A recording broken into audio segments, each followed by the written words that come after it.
Hello, hello. Welcome to One Wild World, a podcast by The Echo. I'm your host, Matthew Juneau. And I'm the editor, Mike Davis. Mike, do you know what a group of crows is called? Yeah, it's a murder. Correct. How about, do you know what the name is for when only two crows are together? I don't know. It's an attempted murder. Oh, hey-oh. Someone's going to be a dad someday. Yes, I am just imagining all of the collective listeners rolling their eyes, and I'm here for it. As much as I love a great pun, though, I do think that there is something really interesting about the collective names that are given to animals. Yeah, it's a really fun part of studying animals, and there's often a strong historical and cultural significance to these names as well. Yeah, this might not be something that people know, but originally collective or group names started in the 14th century as hunting jargon for these groups of animals. And now this is something that has grown to include most animals. I know there are some pretty odd collective names out there. Can you give me a refresher on what some of the weirder ones are? You betcha. So there is a crash of rhinos, a parliament of owls, a mess of iguanas, a business of ferrets. And I'm curious if you might know or have a guess for what today's guest animal, the name for that group might be. We have a wonderful conversation between a few staff members from the Butterfly Pavilion. So, do you know what the name for a group of butterflies is? I'm going to guess a flutter of butterflies. Ooh, that should have been a strong contender, but it is not the answer. The answer is actually a kaleidoscope of butterflies. And I don't know whose job it is to come up with these names, but I've decided that this is now my dream job. But in the meantime, I'll continue to host this awesome podcast. And y'all know what that means. It's time to play one of my favorite games. What's that animal? I think this round is going to be very easy for some of you listeners out there. For me, this animal is very much associated with summertime. So here's the sound.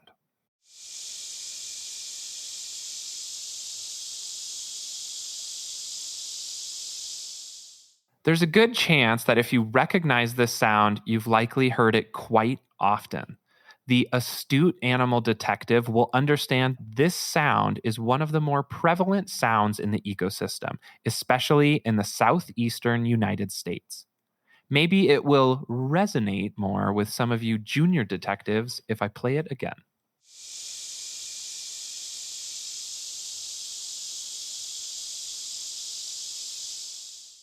Okay, so hopefully you have your guesses locked in, but if not, I'll play the sound once more at the end of the podcast and then reveal which of our animal friends makes this sound.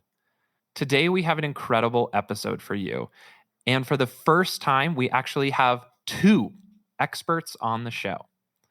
Our first guest is Dr. Rich Reading, Vice President of Science and Conservation at the Butterfly Pavilion, located in Westminster, Colorado.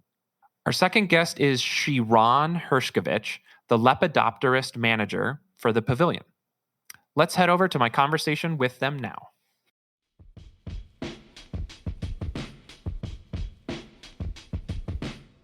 Today, we're joined by two representatives from the Butterfly Pavilion, located in Westminster, Colorado.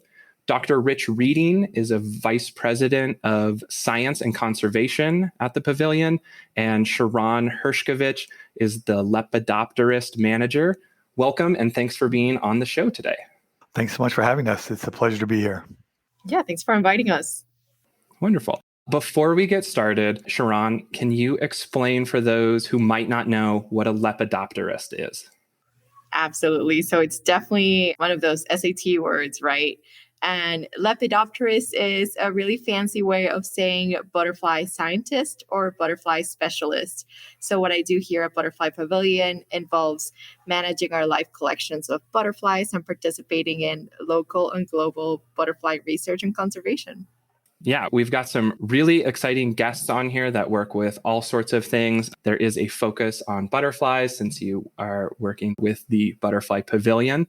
But I'm curious, Rich, I'll have you kind of start this question is, how did you first find your passion for wildlife? And then can you take us through your journey that led you to working at the pavilion?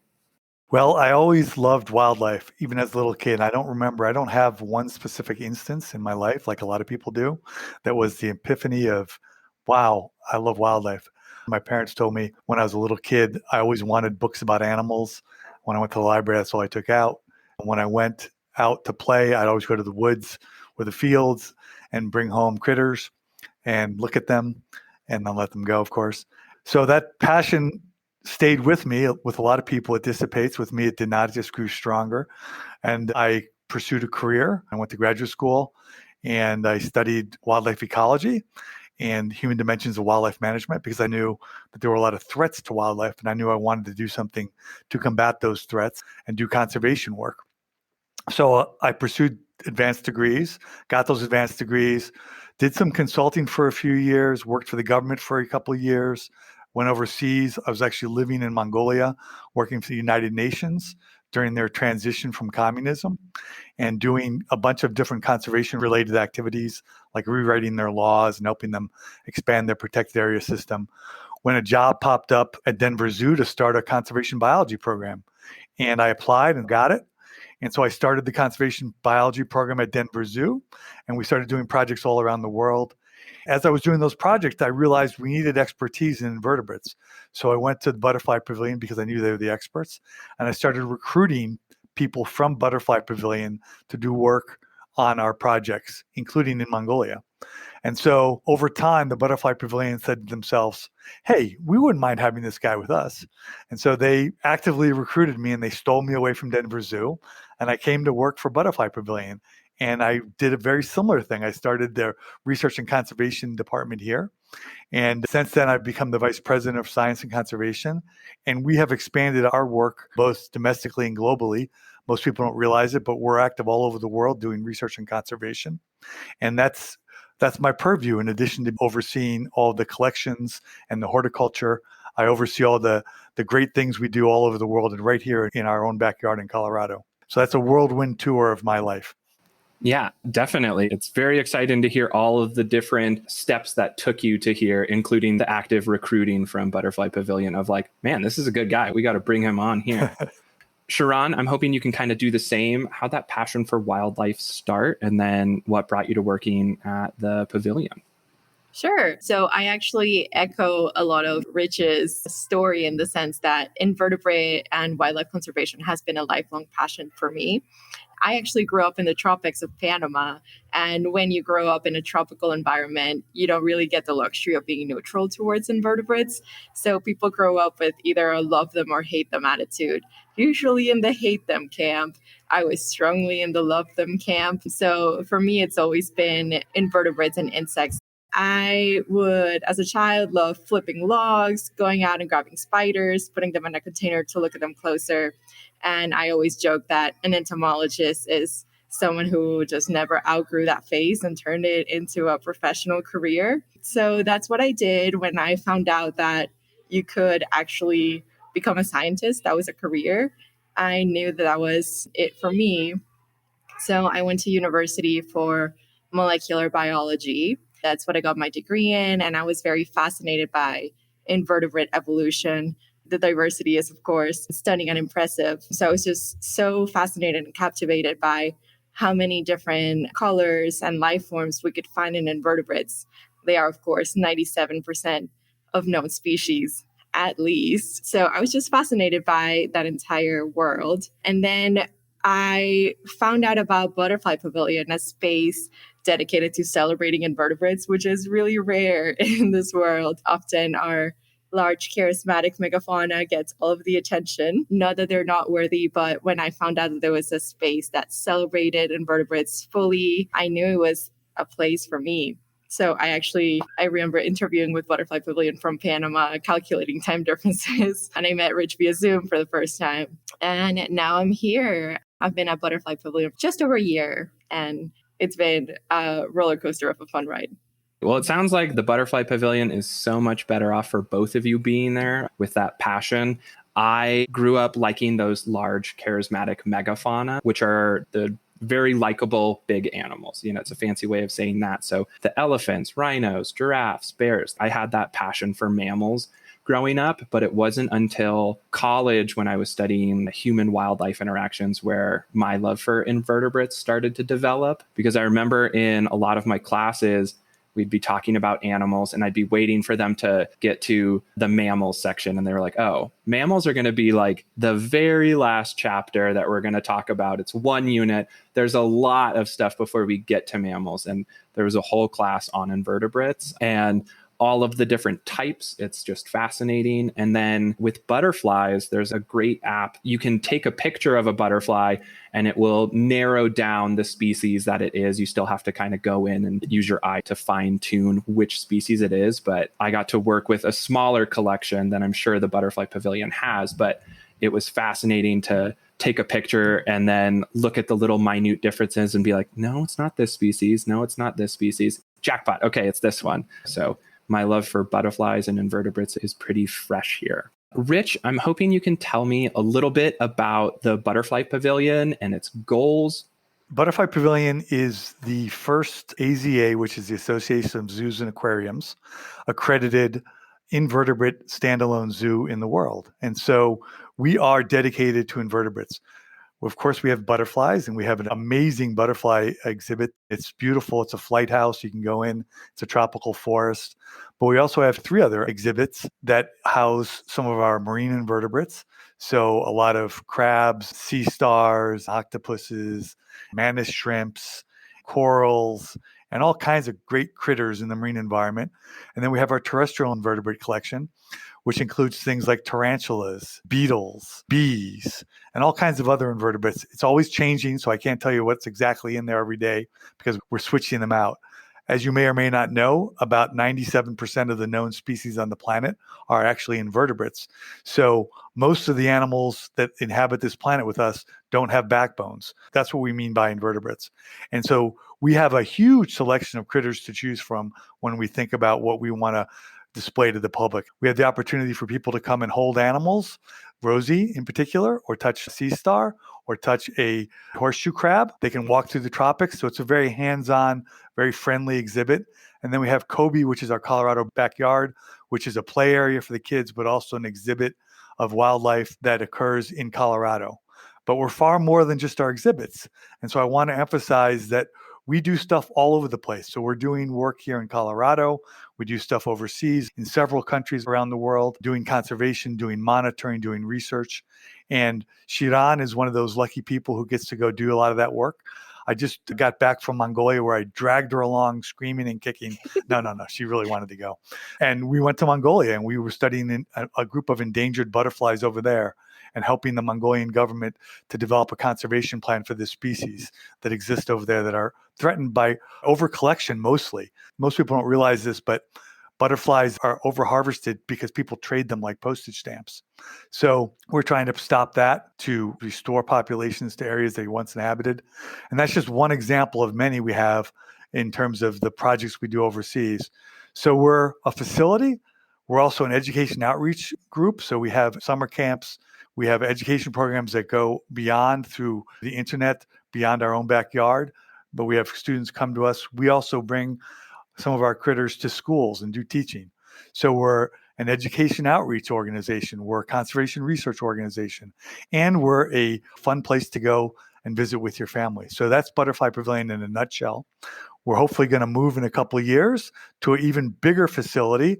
And so I invite all your listeners to stay tuned because I think what you're going to see is this phenomenal growth of what we do. And the facility itself is going to be awe-inspiring and a great place to come. So that's kind of an overview of all the things we do. So many different things. There's lots of different topics. That's why I knew it was going to be a great episode to have you both on here. Shiran, I'm hoping you can talk a little bit about the importance of invertebrates, why people should care, especially like you were saying, growing up, there was a bunch of people around that didn't have that love for invertebrates. So if you were to talk to them now, why should people care? How can they help?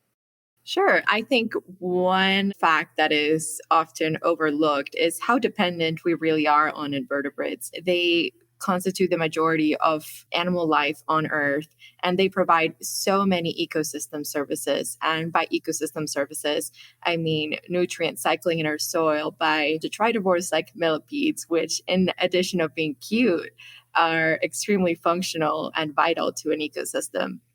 They are, of course, the base of the food chain for most of that other wildlife that we love to see when we think of wanting birds in our backyard, but not wanting bees and wasps. The two are mutually exclusive. We need to have both. They pollinate the foods that we eat. So without them, our breakfast would look pretty sad. We would have to forego our morning cups of coffee, our evening chocolate treats, and delicious fruits. About one of every 3 bites of food that we eat actually is thanks to pollinator work. And even the air that we breathe, that plant pollination process, so ensuring the survival and reproduction of plants, is pretty much a job that we rely on insects for completing for the most part. Without them, we wouldn't even have the very air that we breathe. So it's easy to feel distance from all of those services, but they really are so critically ingrained. So I always think that invertebrate conservation, we should do it out of our own self-serving benefit, if nothing else. But in addition to all of those important services that they provide, they are just plain cool. They're beautiful. They're fascinating. They come in all sorts of colors. They have inspired arts for generations, festivals and cultural traditions. They have provided a food source for animals and humans alike. And they have provided a variety of chemicals that we have learned to use for medicines, important compounds. And we are really losing that diversity faster than we are getting to know it. So some of the biggest discoveries left for mankind may be in the realm of invertebrates. It's one of those last frontiers in science, which is why I was so drawn to them. We know so little. And the more I learn what we don't know, which really highlights that urgency. They're critical for the world as we know it. Yeah, I'll add that, to paraphrase E.O. Wilson, if we disappeared, we'd be a little blip on the radar screen of the planet. But if invertebrates were to disappear, the life as we know it on this planet would cease to exist within a few months. And we'd have a completely different planet than we ever saw before. So they are truly the small things that run the world. And E.O. Wilson was, of course, a renowned entomologist and conservationist, but he had a big passion for that small world around us of invertebrates. So he was a great advocate for conservation and invertebrates. And another thing that's, I think, invertebrates are very approachable to a lot of different people. You might not be able to go out and always see a bear in your local neighborhood, hopefully not, or other large animals, but there's invertebrates all around. And so there's definitely ways to get fascinated by the animals that are close to you. Rich, one reason that I'm excited to talk with you today is that the Pavilion has conservation projects that are happening all over the globe. Can you describe briefly some of the efforts that are done in both Mongolia, like you said, and then Tanzania? Yeah, so I talked about Mongolia, but let me talk a little bit about Tanzania. In Tanzania, we have a really innovative project where we work with bees to mitigate human-elephant conflicts. So it turns out this researcher in Kenya discovered this. Her name is Dr. Lucy King, that elephants are really afraid of bees, and it's an innate fear. In other words, they're born with it. They're afraid of bees. Bees get up in their noses, around their eyes, in their ears, and sting them. So elephants, even when they hear the buzzing of bees, let's remember these are African bees. So much as people are wary of Africanized bees in North America, these are very aggressive bees in Africa. They will swarm. And so what we do is we string together beehives hanging from wires so they can swing in the wind. And when an elephant tries to get into a crop field, for example, since elephants can't jump or squat down and go under, they hit that wire and it shakes the hive. The bees swarm. The elephants hear the swarming and run away or get stung and run away, or both. And so it's a way to stop elephants from raiding crop fields.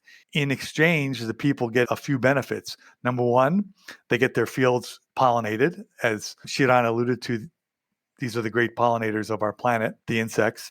And number two, they get the products from those bees. So beeswax, honey, propolis, and they can sell or use those products. But most importantly, they get the crops, because the elephants would have destroyed those crops and the people might have gone after those elephants and killed the elephants. So we're saving elephants. We're helping the livelihoods of local people, and all through an invertebrate. The humble honeybee is doing a great job. So we are getting more requests for help than we can possibly fill, but we're working our best to do so. The more support we get, the more we can do. But what we're doing is to help build more fence adjacent to a protected area in Tanzania. And we've done this in Tanzania and we've done this in Nepal. So it's one of our projects. We also have a project in Sumatra building a butterfly farm. We buy butterflies from butterfly houses around the world. We do work in Saudi Arabia on park restoration and coral restoration. So we really are global in impact. But we also do stuff right here. And so in Colorado, we have a number of projects, including a lot of community science projects. And so if people want to get involved, especially your listeners who live in Colorado or near us, they can get involved in a variety of projects. We have an Urban Prairies Project, which is a prairie restoration project. We have a project on butterfly monitoring that Shiran runs. We have a project on dragonfly monitoring. We're going to start a project on firefly monitoring. So we're really looking at trying to understand how global climate change is affecting invertebrates and their habitats through these community science projects. Local citizens can go out and help us collect those data. We can analyze those data and see what's happening. We're about to publish our first paper on our community-based butterfly monitoring. We're celebrating our 10th year of doing so. And those long-term data are really important for scientists like myself and Shiran because they help us understand what's happening over a really long period of time. Most studies, as you may or may not know, last just a couple of years. So we get inference, but it's very limited in terms of what it can tell us. But by doing these long-term projects and relying on the workforce that's out there of people who are really passionate about animals and plants, in the case of the prairie restoration, we can expand our reach and our understanding of what's happening by doing these really long-term projects. So we got those projects. We have dragonfly and firefly conservation and rearing projects. We have a project in California where we're looking at dune restoration and how it impacts pollinators. We're doing pollinator districts. So we're helping create whole districts of developments that instead of having Kentucky bluegrass all over the place, we plant pollinator-friendly habitats in the yards so we can have populations of pollinators that surround us. And of course, a lot of them are disappearing at unsustainable rates. This is really addressing what some people are calling the insect apocalypse. So really a dramatic loss of invertebrates. And I always tell people to help them understand the crisis we're in is if you're old enough to recall when you're a kid and you took a long drive down the road, it's called the windshield effect. And your windshield would get full of dead insects, all these dead bugs you'd hit. And nowadays we go on long drives, and I've noticed it myself, very few insects. We don't have to stop and wash the windshield nearly as often as we used to have to. They used to sell screens for your radiator to keep the bugs from going into your radiator and radiator brushes to brush those insects out of your radiator. We don't do that anymore because we don't have those masses of insects that are hitting our cars as we drive down the freeways. So that alone should alert us that, in fact, we are experiencing, again, what many people are calling the insect apocalypse. So our projects are really focused on helping people create more habitat and helping people work with us to understand what's happening. And then also protecting that habitat that is there goes so far. I'm getting flashbacks. We did a video for the Echo where we talked about some ways people keep elephants out of their farms. And another way beyond bees that they do is they'll put chili peppers around the outskirts. And so the idea for the video was that at the start, I would eat a habanero pepper whole, and then I would try to describe it while I was having the effects that the elephants would have. And that was a pretty rough video. That's awesome. Yeah, it's good to do multiple methods. So what I always encourage people to do is do both the bee fence and plant peppers on the edges of their crop fields. It's a kind of a double protection. Yeah, there you go. A double whammy. Now that you mention it, that insect apocalypse, like you were saying, it's not a good thing that when you take, those long road trips, you're not having to wipe off as many bugs. You touched on something that, Shiran, I'm hoping you can expand on, which is the Sumatran butterfly farm. So I'm hoping you can kind of expand on that and how that supplies some insects for the butterfly pavilion. Sure. So to set the scene a little bit, if you walked into our butterfly conservatory right now, the first thing you would notice is the moisture. It is incredibly high humidity in there. But then the next thing, hopefully, would be the butterflies. One of the biggest goals of this conservatory is recreating the rainforest experience. Not everyone had the luxury of growing up in the tropics, so sharing that is very special. But then you get these butterflies from all over the world. And one thing that people don't often think about when they're walking through the exhibit is the journey that the butterflies had to take to come all the way here. Right now, we actually work with sustainable butterfly farms from around the world. So we're bringing in butterflies from Ecuador, the Philippines, Malaysia, Costa Rica, among other countries. And soon the hope is to start bringing butterflies from the farm that we're building in Sumatra. Butterfly farming is quite different from other kinds of farming, of course. It is one of the few business ventures that actually relies on healthy ecosystems around it as opposed to exploiting them for its success. So for a butterfly farm to be successful, it needs those native plants around it. It really has conservation intrinsically as a part of it. It is a low space, non-destructive process. So one of my favorite things about my role is getting to meet butterfly farmers from around the world. Some of the people I have met have told me how they got into butterfly farming. They didn't really know a whole lot about butterflies or insects. And now they're some of the biggest invertebrate advocates in their countries. They're lobbying for reduced pesticide use, for healthier insect populations. They are using proceeds from butterfly farming to annex rainforest around their property to then conserve it and support local wildlife. So they're highly conservation-minded ventures, and the Sumatra farm will be no different. We're actually partnering with Wildlife Protection Solutions. They're an international tech conservation organization, and they're kind of our partners in this big dream that we have. Together, building this butterfly farm, the hope is to expand the conservation potential of Sumatra. Sumatra is famous in documentaries for their brightly colored orangutans and the elusive Sumatran tigers and rhinos. Sumatra has actually lost about 50% of its rainforest cover in the last decade, making the survival of these animals very difficult. A lot of that biodiversity loss and habitat loss is due to extractive practices like palm oil plantations and development. Butterfly farming still provides a sustainable source of income and livelihood for the community without taking the toll on the environment. And half of the proceeds from the butterfly farm will actually go to supporting rangers in the area to become advocates and protectors of the rainforest. So the butterfly farm is just on the outskirts of a national park in the island, and orangutans come pretty close. It is quite a magical place. So like the Bees for Elephants project in Tanzania, this project we have nicknamed Butterflies for Rhinos. What all of the butterfly pavilion projects have in common is using invertebrates for coexistence with humankind. So nature and humans can live in symbiosis. And symbiosis is really one of my favorite words. It's a mutually beneficial relationship that we should be actively cultivating with the natural spaces around us. So whenever we take from nature, we should be giving back to.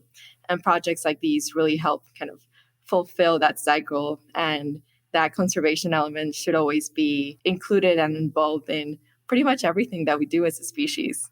Soon we will have those butterflies flying around in our conservatory, which will be extremely exciting. That's awesome. And that symbiosis is not something that's exclusive to butterflies. It goes through wildlife as a whole. You know, some people have this approach of, well, if we protect this one species federally, that actually helps because where that species lives, you're now protecting that whole landscape, that whole habitat, and everything that's in it. Rich, to have you kind of touch base on symbiosis. You have a background with human dimensions, and my background when I was in college was in human wildlife interactions. So I'm curious if you have any insights about developing either pragmatic or effective solutions between local communities and then government level. How do you bring those two together? I think it's crucial that we involve local people in all of our conservation activities. And so my work has always involved that component. And I have a few different mantras. One of those mantras is that we need to empower local people. And those local people are going to be the ones who are living with the wildlife. And so to the extent we can train local people, educate them, bring them up in a fashion that allows them to see the importance of nature and nature conservation, is to the extent we're going to be successful. So What we try to do at Butterfly Pavilion is have graduate students from the local communities. So we'll be taking on a Mongolian graduate student to work on the butterfly project this year, hopefully. It's just a matter of getting her enrolled. But I think she'll be awesome. Another one of my mantras is to empower women. Women make good conservation decisions. And so everywhere I work, I try to empower women. Men in developing world in particular tend to have a shorter term rationality. So they're interested in finding food and income for tomorrow. Women tend to have a longer term kind of rationality, and they tend to think about the environment and what kind of world they're bringing their kids up into. And so they make better reproductive choices. They make better choices in terms of the education for their children and the importance of their children. And so I always want to empower women every place I go. And every place I've gone, I've helped set up women's groups. So in the various countries, we've had these women's groups that do various things. So I've worked in Peru. We set up a women's group there. I've worked in Botswana. We have a women's group there. I've worked in Mongolia. We have a couple women's groups there. And those women are really focused on doing conservation and seeing how a lot of our projects will benefit women as well. So the Bees for Elephants project in Tanzania is a great example. It's going to be mostly women driven. So when I was there, by far, the vast majority of the people that were working on the project were women. They're going to be the ones who are taking care of the hives, collecting the honey, bringing in that extra livelihood for their family, and protecting their crop fields from the elephants. So their value in society is increased. To the extent we increase their value is to the extent we empower them to make good decisions, to be more of an equal partner in society, which is what, of course, we all want from a social as well as a conservation perspective. So those are a couple of the things I find really important. I think it's really crucial that we devolve or move away from antagonistic encounters with people and try to find common ground. And that really talks to meeting people where they are, understanding their cultures and values. And so what we want to avoid is what we call conservation imperialism, or people from the developing world coming into the developing world and trying to dictate what should be done. Instead, we need to work with local people and have them come up and craft the solutions. And I always argue that if I can bring conservation expertise to a country like Mongolia or Sumatra, but have them bring that cultural expertise, they can meld those two together and come up with the best solutions possible. They can come up with a far better solution than I'll ever be able to come up with, because I'll never understand that culture as well as they will. So someone like Shiran working in Panama as a Panamanian is going to be so much more effective than I will ever be, even if I spent decades working in Panama, because she's embedded in that culture. She grew up with it. She knows it. So these are some of the really important concepts I think it's important to understand. I think it's true in this country as well. So there are cultural differences within the country. There's the so-called rural-urban divide, which I don't like, because I think really it's a continuum. We have ex-urban environments and suburban environments and urban environments, and then we have the rural areas. And I think what we need to do is understand we're one people that want to have kind of the same things. We want to be prosperous, we want to have a healthy environment, and we want to have an environment that our kids can enjoy. So we need to work with local people in America as well as overseas. And we try to do that. We have projects in this country and in Colorado where we're working with local people, and I think it's been really effective. That makes me think back to in college, we had the director of Corbett National Park and Samir Sinha come, and he gave this short little talk. And I remember him saying this quote, and I have written it down in many journals. It's one of the best quotes that I think I've heard. And he said, if the tiger is to roar in India, it's because the people wish it. I think that kind of reflects a lot of what you just said, that you don't want to come into a place with all of these outside ideas and tell them what's best. You have to empower the local communities that are there. Shiran, I'm hoping you can expand on that as well and talk about the Colorado Butterfly Monitoring Network. Yeah. So one of my core beliefs is that we are all born scientists. We have 3 people here who all share that background of being kids and looking for bugs outside or looking for animals, looking at birds. And that's something that most of us just intrinsically have as children. You know, we're explorers, we're curious, we're out asking questions and observing the world around us, trying to make sense of it on our own, discovering it. And sometimes it may get beaten out of us in school, but really we all have that inner scientist within us still. So one thing that I do here as the Lepidopterist is oversee the Colorado Butterfly Monitoring Network, which is a community science program. And community science is a volunteer-based project. So we are actually inviting the community at large to come participate and come be a scientist and contribute significant and important data. It's a way to recreate outside with a purpose. And it's just plain fun. So for butterfly monitoring specifically, we recruit volunteer butterfly warriors armed with clipboards and pens, and they will go out in the field and survey butterflies around the state. So we get information on population size, species composition, so what kinds of species we're seeing in different parts of the states. And the important thing here is it's being done over a large amount of time.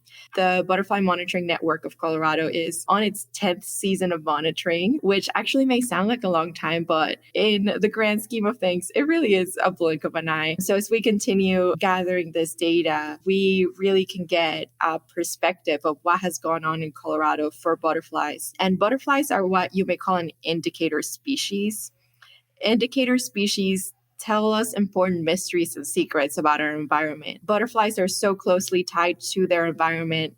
They rely on their host plants to be able to carry on their population size. So often if a butterfly does not have a host plant available, they will not lay eggs. Turns out caterpillars, they're very, very hungry, but they're also very, very picky. So if their parents cannot find that host plant, they will not lay those eggs because the juveniles, the caterpillars, will have no food to feed on. As we start losing habitat, degrading habitat, and host plants disappear, butterflies may be one of the first groups to start declining or disappearing. So it's very important to monitor them, know what's going on. And they're also more accessible than a lot of other invertebrates. They're large, they're charismatic, they're definitely easier to identify than beetles. So it's also a way to get people excited about conservation. And a lot of our monitors get engaged with the program. They come in with no background in science, no background in butterflies. And now they're some of the biggest advocates we have. So they take these ideas to their HOAs or their neighborhoods. They take those ideas to schools, to their families and communities. And that way, that feeling of conservation grows further and further. And they're able to become spokesperson for conservation at large. So it's really wonderful to see. We've learned quite a lot of information from it. So it's a pretty special project. Excellent. So you listening right now, you can take part in this monitoring program, and you don't have to have these high-level degrees or expertise. It's just a great way to get started, which I love. So we've talked a little bit about like empowering local communities. What I want to focus on now is one of the best ways I think to help people care and value animals as a whole, and that's getting them excited and reaching out when they're young. Rich, I'll throw this to you first. What do you think is one of the best ways to get children excited about invertebrates? And then do you have like a message to children? Yeah, bring in a butterfly pavilion. Seriously, it's a great place to introduce young kids to invertebrates, but you can take them out into your own backyard and get them interested in invertebrates. That's the beauty of invertebrate conservation, invertebrate biology and ecology, is that they're everywhere. They're in your house. Sometimes you don't want them in your house, but they're there. They're in your yards. They're in the parks. They're in places you work and recreate. They're everywhere. And so getting kids interested in invertebrates is no more difficult than taking them out and teaching them not to go, ooh, yuck, I don't want to touch that. I don't want to go near it. But encouraging them when they bring home a roly-poly to explore what that roly-poly is, to look at what knowledge they might find on the internet about the roly-poly, to get out books, to read to them stories about nature. And then bring them to summer camp here and they can learn even more and go in more detail. Bring them here on a visit with you so that you can learn about the invertebrates as well. Hold Rosie. That's a great thing to do. As long as you're over 3, you can hold Rosie. And it's a great experience. We're going to do some research this year on how that holding of Rosie might influence your values and attitudes and hopefully make you more friendly towards spiders. That's the hope, of course. We got a graduate student looking at that. We have a lot of tarantula research that we do and a lot of tarantula breeding we do. But really with kids, it's pretty simple. The kids in my neighborhood all love bugs, and they all pick up bugs and bring them over to show me and ask me what they are. And I'm sure Shiran has the same kind of experiences, that once they find out what you do for a living, they use you as a resource. And so it tells me that until we knock this out of them, kids have this natural affinity for insects and bugs, and that they want to explore and understand better what's out there and around them. So I think that it's incumbent upon the parents, the adults, to encourage that, to promote it, and to not squash it while they're young, to help them continue to nurture that appreciation for nature and the natural resources around them. Excellent. Shiran, do you want to also respond there? Yeah, a lot of the things Rich said really resonate. It's actually very funny. So here at Butterfly Pavilion in the Rosie Station, which is the part of the pavilion where you actually get to hold a tarantula, often the kids are super excited and it's the parents that are scared and refusing to do it. So often the children are naturally inclined towards an appreciation for invertebrates, and we adults are the ones that need more guiding in the matter. So it's time to take it into our own hands, be examples. I do think step one is curiosity for both children and adults. If you can't start your relationship with invertebrates with fascination or admiration or love, start with ask yourself simple questions during Miller moth season here in Colorado, which is when the Miller moths are migrating all the way through the Front Range. People ask me all the time, oh, how can I deal with this? It's so annoying. The moths are flying in my house. They're flying on my face.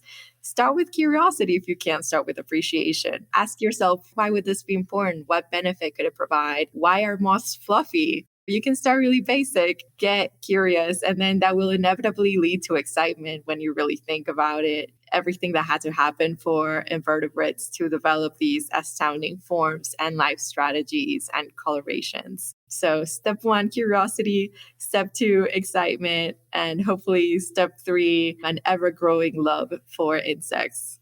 Community science is a great place to start. So even if you're not in Colorado and can't get involved with something like the Colorado Butterfly Monitoring Network, community science is likely happening in your own backyard. There are multiple ways of getting involved. Right now, I know the Monarch Larva Monitoring Project is very active. So if you happen to be in an area of the country that follows the monarch migratory path, you can submit observations. And actually, let me tell you, kids are just the best monarch spotters of all times. They will find those tiny little eggs in the milkweed. They will find caterpillars that you never would have seen. So take your children with you and engage in community science. Spend some time outdoors, getting excited about all of these concepts. Learn more. And I think you will find that the children don't need a lot of pushing into developing that appreciation. It is mostly us that we need to untrain these fears out of ourselves. Exactly. Yeah. It's mostly adults that have to break that stigma for themselves. And like you said, the curiosity is the first part of that. So if you don't have a Rich living in your neighborhood or a butterfly pavilion that's close by, even starting just typing a question into Google and reading for yourself, I think a lot of times people think insects are gross or creepy. As soon as they do a little bit of research, this like light clicks on and they're like, oh, okay, well, that's actually pretty cool. And then it's this rabbit hole of information that's available. So I did want to end on, and Rich, I'll have you start here again. What are the best ways that our listeners can support the Butterfly Pavilion?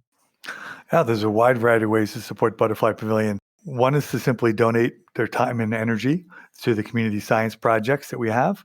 Another is to come visit us. We love visitors, and we love to help people understand the importance of invertebrates and why we should conserve them.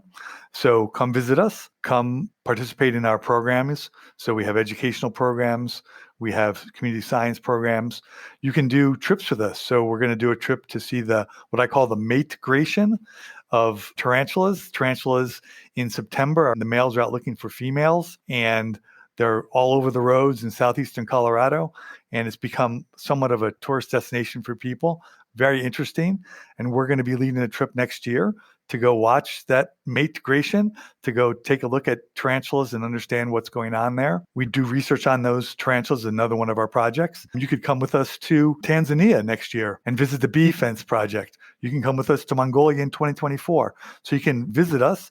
And you can donate money, of course. We'll take dollars, we'll take stocks, we'll take checks, we'll take anything you got, your loose change. So there's a variety of ways to support us, cash being the easiest perhaps, but we'd rather have you come participate in programs with us, visit us, be part of our community.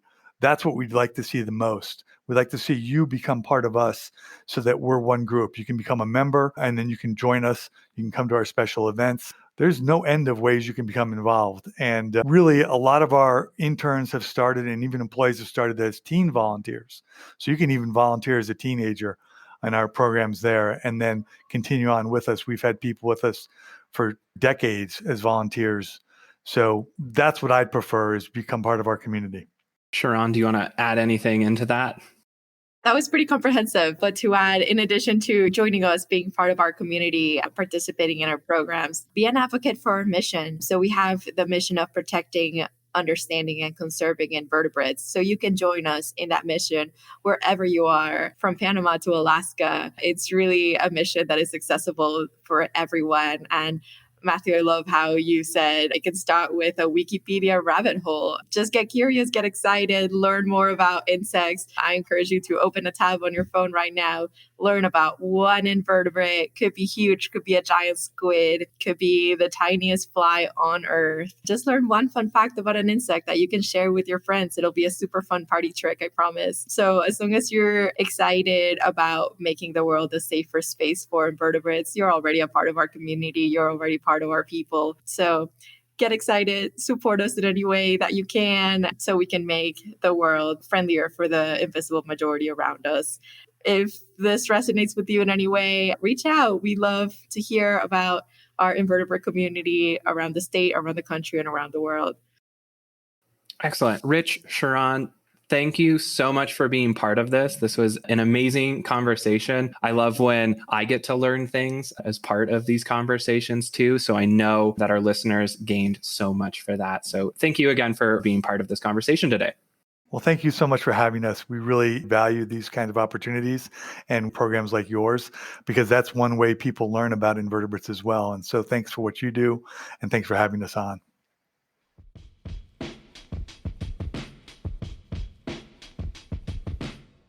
Most of the other episodes that we've recorded have all been around 30 minutes. But talking with Rich and Shiran, the conversation just flowed naturally, and I was learning so much from this conversation that it just felt easy to keep going. And suddenly, before you know it, we were getting close to an hour. I appreciate you listening to this whole conversation, and now I want to reveal the answer to What's that animal? One more time, here's the sound.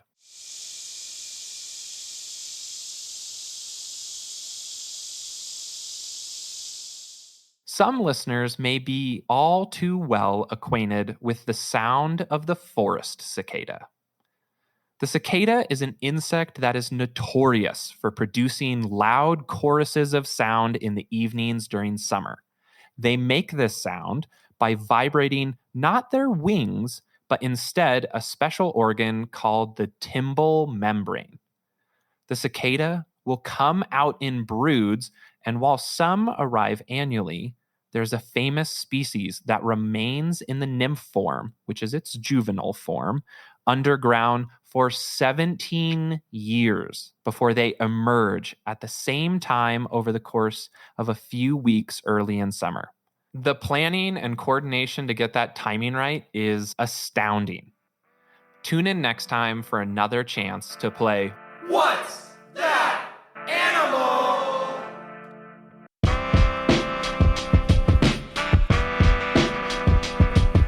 If you enjoyed this conversation, subscribe and consider supporting us directly at patreon.com/onewildpodcast.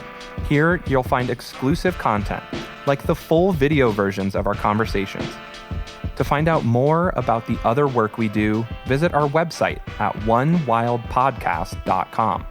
Follow us on Instagram at @theechoanimals, and follow our TikTok at creature.feature. On behalf of all animals, thank you for listening.